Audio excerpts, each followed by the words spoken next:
Ku nkomerero ya Sabbiiti eno kali mu maka ge ekinnawattaka mu Mbuya bamukwata mundu bazingako munnannopu Doreen Kaija ne bamutwala mu kifo awatasooka kutegeerekeka oluvannyuma poliisi neetegeeza nga bwe yali mu mikono gyayo. Kati olwaleero ono aleeteddwa ku kkooti esookerwako e Kanyanya okusomerwa emisango egimuvunaanibwa nga tannagasimbagana na mulamuzi Doreen Kaija atolombojjedde engeri abasajja abaali mu ngoye eza bulijjo gye bamukwatamu. Bansanga ndi mu kunaaba ndi bwereere era nali nkyeyira bwe nti amazzi nagenda olaba abasajja nga bali mu nnyumba yange.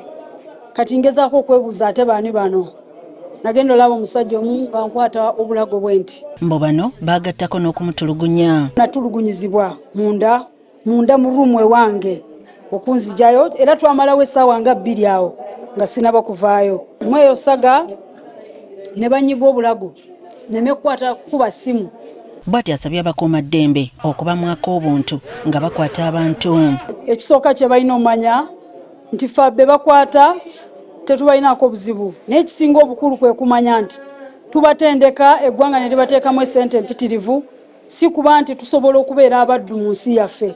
Tubatendeka okulaba nti basobola okulwanirira eddembe ly'ensi yaffe. Oluvannyuma asimbiddwa mu maaso g'omulamuzi mu kkooti esookerwako e Kanyanya n'asomerwa emisango okuli ogw'okukola dduyiro w'ekinnamagye okulembera essomero eritali mu mateeka n'okwekuba n'okuzza omusango. Without permission of the minister were present at a meeting or assembly of persons for training or drilling in the practice of military exercises. Emisango gino gyonna agyegaanye. Pardon me?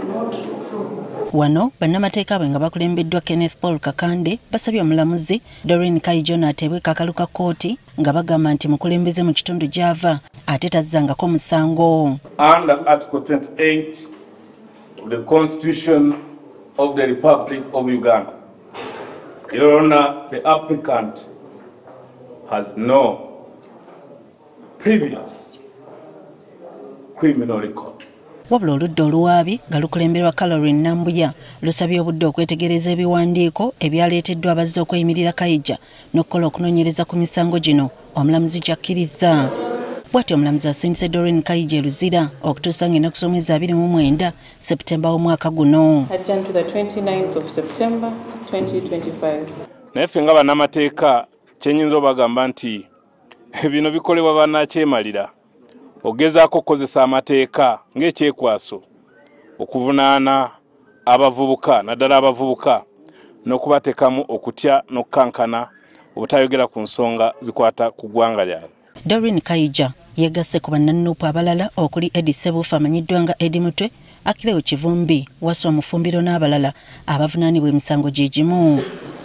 Susan Nannyanzi, Agafeeyo, Spark TV.